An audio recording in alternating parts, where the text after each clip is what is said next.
For a girl in the 80s, getting ready for school was a big deal. All right, for me, I got up 2.5 hours before I was to leave for school.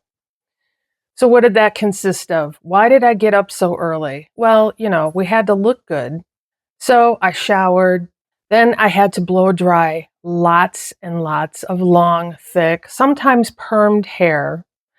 Then I got out the curling iron and had to do a bunch of stuff to my hair with the curling iron. And then, of course, there were copious amounts of hairspray applied. Most likely, I used Aquanet, but then as time went on, I think I discovered the Aussie products, which just smelled so good. But Aquanet was your true hairspray for the 80s. All right, after the hair was done, then it was time for the full blown makeup treatment. Now, because I had only been wearing makeup a few years, if that, it took me a lot longer to apply my makeup. And not only did it take longer because I was slower, it took longer because I wore so much of it. I'm pretty sure I used CoverGirl products. I'm pretty sure I used lots of eyeliner. I had purple and blue eyeshadow. And of course, just gobs of blush and lipstick and mascara. I mean, looking back, it's just so embarrassing to see how I looked back then with the full hair and the makeup and the whole nine yards. But that's what we looked like in the 1980s as a teenager. All right, so I get to school. What do? Well, the first thing I do is find my friends, my little group, my little tribe, and we stand around and wait for the bell to ring for school to start. And we're gossiping, we're laughing, we're talking about absolute nonsense, I'm sure, all at the same time, checking everybody out, looking for the boys that we had crushes on, making sure that they saw us laughing. I mean, it was a whole ritual. All right, now we're in school. I can tell you that, at least for me, I was not focused on learning. In fact, I am shocked that I learned anything because my attention was on everyone else. What was everyone else doing? Who was passing notes to who? Who was secretly talking to somebody, while we're supposed to be learning stuff? I was always watching, assessing, analyzing, so that when the next break came and I could get together with my friends and talk about things, I had lots of new observations that I could report and vice versa. Another thing that we spent a lot of time doing was assessing everyone's look and their style. I mean, try as hard as you might, we're still judgmental. But I think for those of us over a certain age, I think we have a little bit more compassion. And if we're judging each other within our own kind of Generation X peer group, we're cutting ourselves some slack because, we're over half a century old, lots of stuff has happened, and we're aging. But back then, we were all about checking each other out, assessing each other's looks, and seeing who was a viable candidate for either a friend or a boyfriend or girlfriend. All right, it's after school now. As soon as I get in the door, I am most likely going towards the phone so I can call up my friends and talk about who knows what. I remember my parents would get on my case so much when I was on the phone in the evening, and they would say, "You spent all day with these people. What on earth do you possibly have to talk about?" And honestly, I have no idea, but I thought at the time it was so big and so important, and I could talk hours and hours and hours. In fact, I have fallen asleep while talking on the phone or having the phone on my ear like this in bed all night long to one of my best friends. The next morning, when my mom got up for work at 5 a.m. or 6 a.m., I had to quickly hang up that phone, and sometimes I would get caught still being on the phone. Again, I have no clue what we talked about, but at the time it felt so important. Another thing I did after school was play the internal tapes in my head of what transpired during the school day. What did this friend say? What did that friend say? How did I come across? Which people were looking at me and checking me out? Which boys were noticing me? Which boys weren't noticing me? Was I heartbroken? I mean, don't get me wrong, I still do the internal tape thing. I play tapes all the time in my head of things I could have done, should have done, just reliving many moments over and over again in my head, whether it's something that happened 3 hours ago or 3 years ago. It's just something I do. But when you are in high school, and especially in the 80s, when we didn't have social media or all the other distractions, we were alone with our own thoughts in our heads. And I can probably bet that you also played tapes in your head about what happened during the day. Another thing I did after school, in between talking on the phone and playing the tapes over in my head, was writing notes and letters to my friends. I talked about this before. I had this notebook that me and my best friend had, and we would write each other notes the night before and then give it to the other person during the day. They would take it home and write notes back to us, and back and forth it went. So there was that whole thing. But in addition to that, there were also other notes to write to people that you generally don't write notes to. You might have had a crush on them, or some strange thing happened and you just felt the need that you had to write a note. So, yeah, we went through a lot of paper, we went through a lot of pens, and we got really good at conveying our feelings in the written form using paper and pen.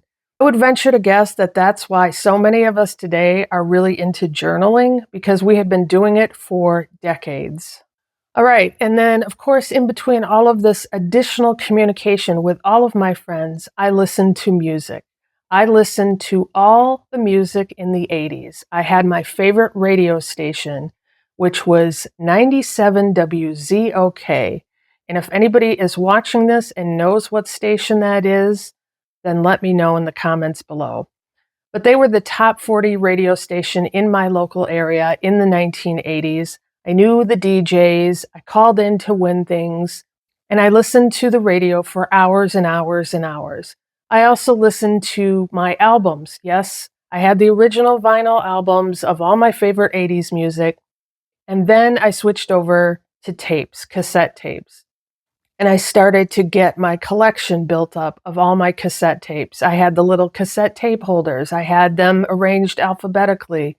And when you listen to a tape over and over and over again, it starts to do strange things. The actual tape might get a little crinkled up and then things skip, or it might actually like get a tear in it. There's all kinds of strange things. So you learn how to repair a cassette tape. You also learn how to get it like untangled if it gets eaten up by the tape machine. You put a pen or pencil in the little hole and you twirl it and try to straighten out the tape. I have most definitely worn out tapes. It's really a thing. And I think the final thing I was doing after school was trying to avoid my parents. Now, don't get me wrong, I loved my parents, especially as a little kid, they were my world. As an older adult, we became friends, and my parents meant a lot to me. But as a teenager, I pretty much hid from them. I didn't want them to know what was going on in my personal life. I didn't want them to know who I liked, who I didn't like. I certainly didn't want them to know what I was talking about on the phone or writing in my notes or my journals. So I spent a good portion of my evening in between talking on the phone to my friends, writing notes to my friends, and listening to music that made me think about my friends or people I had crushes on. I spent a good portion of the evening trying to avoid my parents.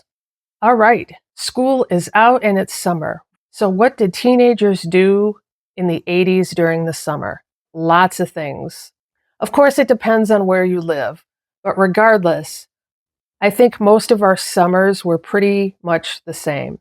So I live in a place where there's lakes. So we still had beaches. I went to the beach. I went to the beach with my friends. It was all about checking everyone out and cooling off and getting tan. And it was a blast. We also went to the movies a lot. You know, the movies were really the only form of movie entertainment that we had. Plus, it was air conditioned inside. So we loved going to the movies. One summer evening in 1980 something, I remember going to see Footloose with my friends in the movie theater. It was probably one of the first movies I had been to where my parents weren't in attendance. So I'm sure I was like maybe 15 or something like that. And I just thought it was the greatest movie ever. And seeing Kevin Bacon and hearing all that fun music in a huge theater was perfection. We also spent our summers going to the mall. walking around the mall, whether we had money or not. It was just walking around the mall, which was teeming with teenagers at the time, going into all the cool stores. We probably didn't have hardly any money, so if we did, we might have bought a piece of clothing or tape or something like that. But it really wasn't about spending money, it was about socializing and checking each other out. We also spent lots of time at our friends' houses. There wasn't much to do. There were no cell phones to sit on and scroll through. So, what did we do? If it was a hot day and we wanted to be in the air conditioning, we sat in the living room and watched MTV all day long. And it was glorious. Another fun thing that we did, and I have no idea if this is even a thing anymore, but we went cruising. I have only been cruising with one high school friend my whole life, and if she's watching this video, you know who you are. So we had a cruising spot in the next town over from where we lived, and it was nicknamed the Circuit. And all you did was drive around lap after lap after lap within this kind of very smallish downtown area. I don't remember much, except it was always the summer. We had the windows down and we had the music cranked. And these were generally, I think, one-way streets, but there were multiple lanes. So when you were doing the laps, you could check out the people next to you in the next lane over, give them a nod, give them a smile, whatever. It was so stupid, but it was so fun. And I don't think my parents knew that I went out cruising. And thinking about doing something like that now, of course, is like, oh my God. But back then, it was awesome. Another thing we did during the summer was listen to all the summer hits on the radio. So I don't know how they work this with timing or anything like that, but it seems like in the summers, at least back in the 80s, the songs that came out were huge. They were either part of a big movie blockbuster hit, or they were just amazing songs on new albums that came out. And basically, it served as the soundtrack to our summers, which of course evolved into the soundtrack of our teenage years.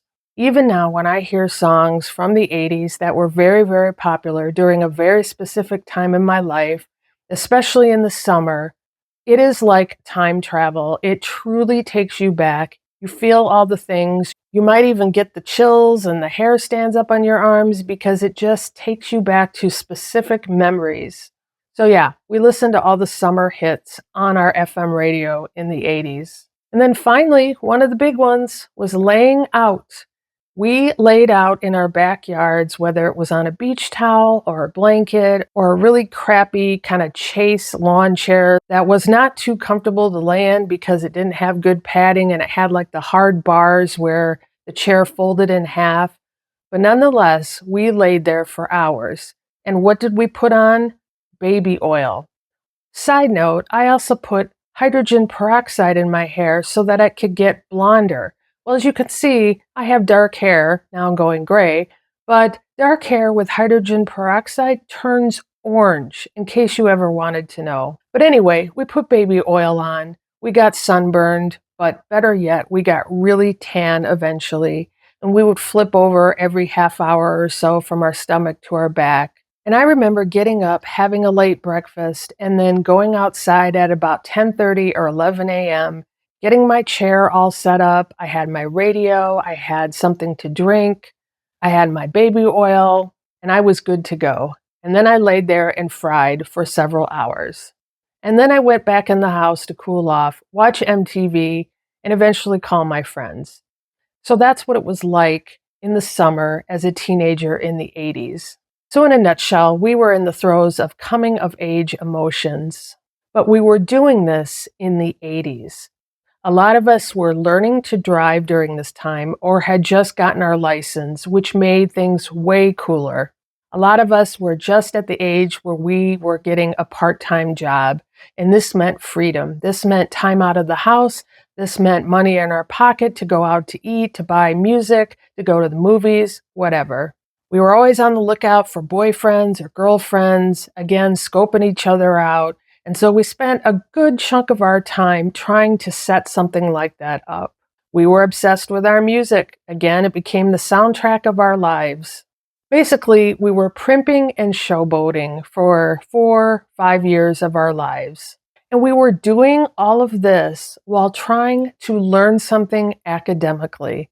Honestly, I don't know how anyone learned anything in high school because you are just so preoccupied with all the people, all the things, all the music, all the developing friendships and relationships. How did anyone have time to learn anything? So, what was your life like as a teenager in the 80s? Did some of the things I talked about resonate with you? Was this what your life was like? Also, I'm interested in hearing from the guys because I was coming at it from the female point of view. But what was your life like as a teenager in the 80s? Let me know in the comments below. As always, my name is Noelle. Thank you so much for watching, and I will see you in the next video.